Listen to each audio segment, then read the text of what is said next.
परळीमध्ये ईद मिलन कार्यक्रम जो आहे तो होतोय आणि सगळ्या वेगवेगळ्या जाती धर्मांचे लोक या ईद मिलन कार्यक्रमामध्ये आलेत. त्यामुळं खरं जर चित्र जर पाहिलं गेलं तर प्रत्येक समाजातील हे लोक या ठिकाणी एकत्रीकरण येतात. त्यामुळं परळीमध्ये कधी हिंदू मुस्लिम किंवा ओबीसी मराठा वाद जो आहे तो कधीही आपल्याला या ठिकाणी पाहायला मिळत नाही आहे. माझ्यासोबत काही बोलण्यासाठी DYSP शिंदेसाहेब देखील माझ्यासोबत आहेत. शिंदेसाहेब, एक आगळा वेगळा कार्यक्रम जो आहे तो पार पडलाय, काय प्रतिक्रिया हे चित्र पाहता? महाराज, काय हे चित्र पाहता, काय प्रतिक्रिया? खूप आनंदाचं आज वातावरण आहे. जे संतांनी आनंदी समाजाचं स्वप्न पाहिलं ते आनंदी समाजाचं स्वप्न खऱ्या अर्थानं इथं साकार झाल्याचं या सभागृहात दिसते. आणि आज ह्या सभागृहामध्ये जो उत्साह, जो आनंद आणि जे प्रेम एकमेकाविषयी दिसते हे समाजामध्ये रुजावं. कोणाही जीवाचा नगढो मत्सर, वर्म सर्वेश्वर पूजनाचे, जगात कुणाचाच कुणाविषयी मत्सर नसावा, प्रेम वाढावं, ही जी संतांची इच्छा आहे ती आज या ठिकाणी पूर्ण झालेली दिसते. ही इच्छा फक्त या सभागृहापुरती मर्यादित न जाता समाजामध्ये रुजावी एवढीच अपेक्षा आहे. धन्यवाद. काय हे तुम्हाला चित्र पाहता वेगवेगळ्या जाती धर्मांचे लोक या ईद मिलन कार्यक्रमामध्ये आले. खूप सुंदर कार्यक्रम परळीमध्ये पार पडलाय. किती वर्षापासून हा कार्यक्रम या ठिकाणी होतो? ये जमात इस्लामी हिंद इस शहर परली में 60 से 70 सालों से जो है यहाँ पर ये कार्य कर रही है. कई सालों से जो है ये ईद मिलन, सद्भावना का ये प्रोग्राम और दिगर एक्टिविटीज़ जो है, ये प्रोग्राम्स जो हैं कई सालों से जो है ना कि ये ले रही है जमात इस्लामी. खरं तर येत असलेल्या प्रतिक्रिया वेगवेगळ्या समाजातील लोक या ईद मिलन कार्यक्रमामध्ये या ठिकाणी आलेले आहेत. आणखीन देखील माझ्यासोबत आहेत. काय हा नेमकं काय समाजासाठी मेसेज एक वेगळा असणार आहे?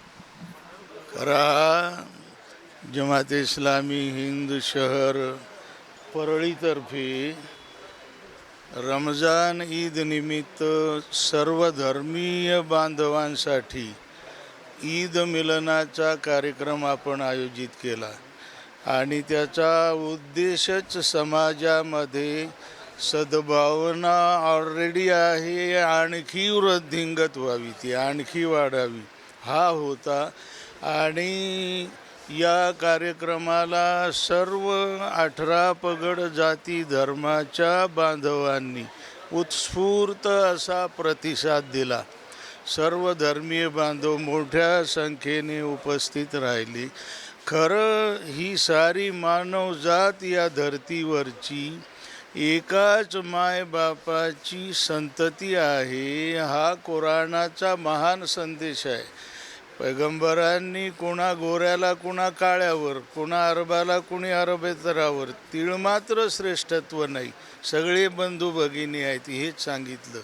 आणि तुकोबांसह साऱ्या वारकरी संतांनी साऱ्या समाजाला सांगितलं, भेदाभेद भ्रम अमंगल, ऐकाजी तुम्ही भक्त भागवत, हाय भागवत, भेद नाही, सर्व आपण समान आहोत, सगळ्या संतांचं म्हणणं. आधुनिक विज्ञान, आता आपण ब्लड ट्रान्सफ्युजन करतोय, आय ट्रान्सप्लांट करतोय, किडनी, लिव्हर, हार्ट ट्रान्सप्लांट करतोय. हे ब्लडसुद्धा सांगतंय की उभ्या मानवजातीत रक्ताचं नातं आहे. आणि आपलं संविधान तर समता आणि बंधुता या हा पाया आहे, संविधानाचा फाउंडेशन आहे, समता आणि बंधुता. आणि मग वर या सगळ्या आपल्या मुलांनी, अधिकाऱ्यांनी रोज शाळा कॉलेजेसमध्ये प्रतिज्ञा केलेली आहे, भारत माझा देश आहे आणि सारे भारतीय माझे बांधव आहेत. बस या प्रतिज्ञेला आता आपण कृतीत आणावं. प्रतिज्ञा आहे ती, शपथ आहे ती, ओथ आहे, कसम आहे. आता या शपथेला आपण प्रॅक्टिसमध्ये कधी आणणार, त्याच्याकरता या कार्यक्रमांची गरज आहे. आणि रमजानचा हाच संदेश आहे अखिल मानवजातीसाठी, बंधुत्वाचा, समतेचा, न्यायाचा, नीतीचा. धन्यवाद.